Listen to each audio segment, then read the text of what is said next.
안녕하세요. 루장입니다. 연준이 금리를 동결했습니다. 그런데요, 이번 회의 그냥 동결이 아닙니다. 반대표가 나왔고 정치 리스크가 겹쳤고요. 시장 해석은 오히려 더 갈렸습니다.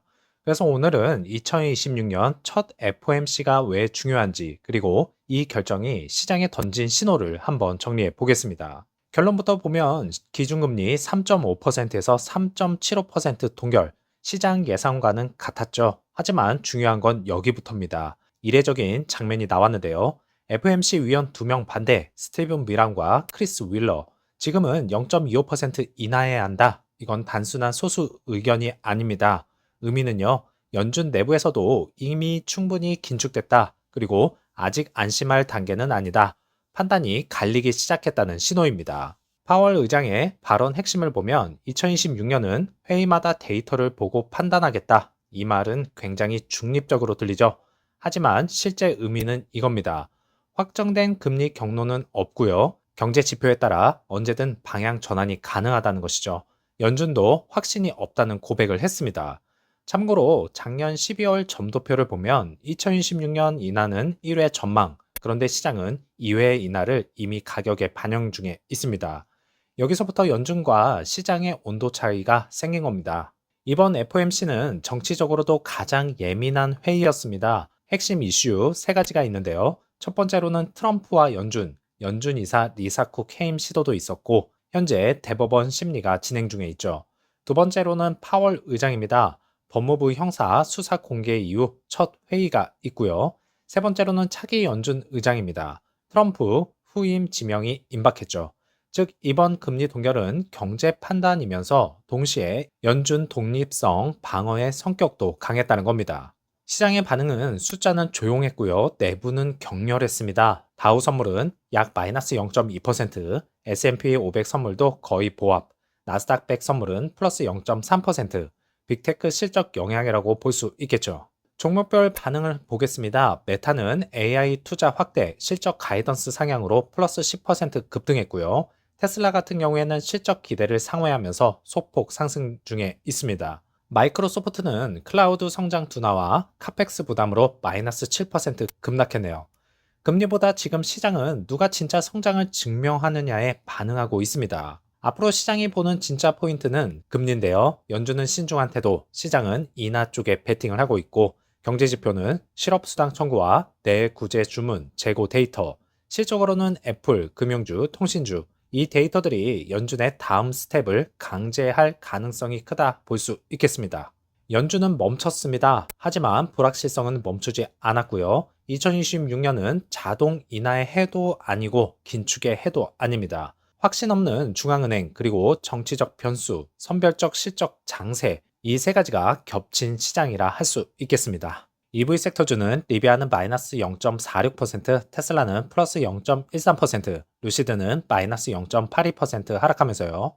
10.91불로 정규장을 마쳤고, 애프터 장에서는 마이너스 0.09% 하락했네요. 장중 고점은 11.69불이었고요. 장중 저점은 10.88불이었습니다. 장 초반 하락과 오후 반등 시도, 종가 부근은 횡보, 패닉이 아니라 의도적인 가격 고정 구간에 가깝다 보고 있습니다.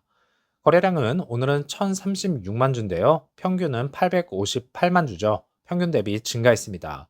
그렇지만 중요한 건 거래량은 늘었는데 가격은 크게 안 빠졌습니다.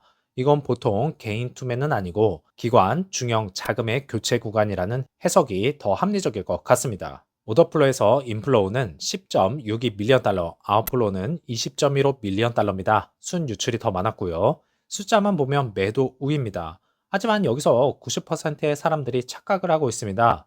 이건 패닉 매도가 아니라 통제된 유출이라는 점입니다. 자, 가장 큰 비중은 27.85%, 20.93% 대형 매도 블록 집중 구간이죠. 반대로 13에서 16% 구간은 지속적인 소액과 중형 매수입니다. 이 패턴이 보통 언제 나오냐면 악재 폭탄 직전은 아니고요. 파산 루머 확산 구간도 아닙니다. 실적, 이벤트를 앞두고 포지션이 재정렬할 때 나오고 있죠. 기관이 가격은 유지, 물량만 조절할 때 나옵니다. 그렇지만 가장 중요한 신호가 있습니다. 라지 스케일의 대량 매도세인데요. 그런데 가격은 10.8에서 11달러 박스권을 유지하고 있습니다. 저점은 붕괴가 안 됐고 변동성은 확대가 안 됐습니다. 이건 뭘 의미하냐면 누군가는 위에서 팔고 있는데 아래에서 전부 받아주고 있는 구조입니다. 이게 바로 바닥권 흡수 구조라 할 수 있겠습니다. 자, 그래서 차트에서 가장 중요한 숫자는 단 하나입니다. 11달러, 심리적과 기술적 분기점이죠. 장 마감 이후에도 10.9에서 10.95달러 박스권을 유지했습니다. 우연이 아닐 텐데요. 매도 압력이 강해서가 아니라 위에서 누르고 있는 힘이 존재한다는 것입니다. 보통 이런 패턴은 급락 직전은 아니고 이벤트 전 대기, 물량, 재정렬 구간이라고 할 수 있겠습니다. 자, 실적 발표도 얼마 남지 않았고 빅테크 기업들의 실적도 엇갈리고 있는 중입니다. 자, 루시드는 방향이 어디로 향하게 될까요? 상승으로 이어졌으면 좋겠습니다. 사우디가 자동차 공장 5개를 짓습니다. 연간 60만 대, 현지 화율은 40%. 이걸 단순한 산업 육성 정책이라고 보면 절반만 본 겁니다. 사우디 자동차 산업 로드맵의 한가운데에 왜 루시드가 있는지 한번 풀어보겠고요. 일자리 6만 8천 개, GDP 기여의 확대가 되고 있고요. 여기서 중요한 포인트는 하나입니다. 사우디는 자동차를 만들려는 게 아니라 자동차 산업을 정착시키려는 겁니다. 그래서 조립만 하는 나라가 아니고요. 부품, 테스트, 엔지니어링까지 갖춘 자동차 허브로 생태계를 이어간다는 것입니다. 자, 루시드 모터스는 연간 최대 15만 5천 대를 예상하고 있습니다. 사우디 현지 EV 생산이고요. 글로벌 프리미엄 EV 브랜드죠. 기타 프로젝트는 시어 EV는 13만 대, 현대는 5만 대, 그 외는 7,500대입니다. 숫자만 보면 여러 프로젝트 중 하나처럼 보이겠죠. 하지만 역할은 전혀 다릅니다. 시어와 현대는 생산량 중심이고 루시드는 기술 기준점이죠. 루시드는 많이 만드는 차가 아니라 이 정도는 돼야 한다는 기준을 제시하는 차입니다. 사우디가 유치한 기업들을 보면 피렐리 타이어를 비롯해서 플라스틱 원자재, 자동차 유리, 알루미늄 시트 이런 조합의 공통점은 고사양 EV를 기준으로 설계된 공급망입니다.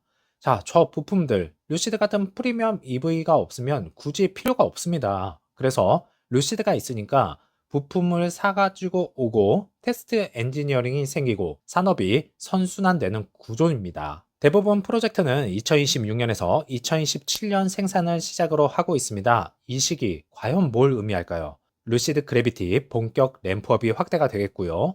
미드 사이즈 플랫폼 확대, 사우디 정부 5만 대 주문 가속 구간입니다. 루시드의 제품 로드맵에 맞춰 설계된 국가 일정이죠. 그래서 많은 투자자들이 묻습니다. 루시드는 왜 아직 적자인가? 왜 사우디가 계속 밀어주는가? 답은 간단합니다. 사우디에게 루시드는요, 수익을 뽑아내는 회사가 아니라 산업을 세팅하는 플랫폼이기 때문입니다.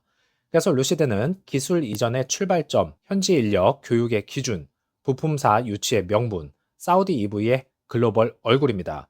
그래서 PIF에게 루시드는 포기할 수 없는 핵심 인프라입니다. 사우디가 동시에 추진 중인 것들은요, GLP-1, 인슐린 현저하고요, 유전자 편집, 나노 기술 백신, 벤처 캐피탈, 인재 양성. 공통점은 하나입니다.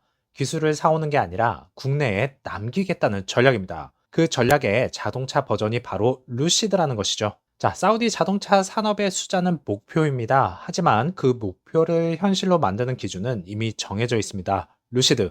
그래서 이건 한 기업의 뉴스가 아니라 국가 산업 설계에 관한 이야기입니다. 자동차 산업은 시간이 필요한 게임입니다. 사우디는 설계를 끝냈고요. 루시드는 그 설계를 현실로 만드는 기준점이 됐습니다. 이 흐름은 단기간에 흔들리지 않는다고 보고 있죠. 자, 힘내시는 오후 되시고요. 다음 영상에서 찾아뵙겠습니다. 감사합니다.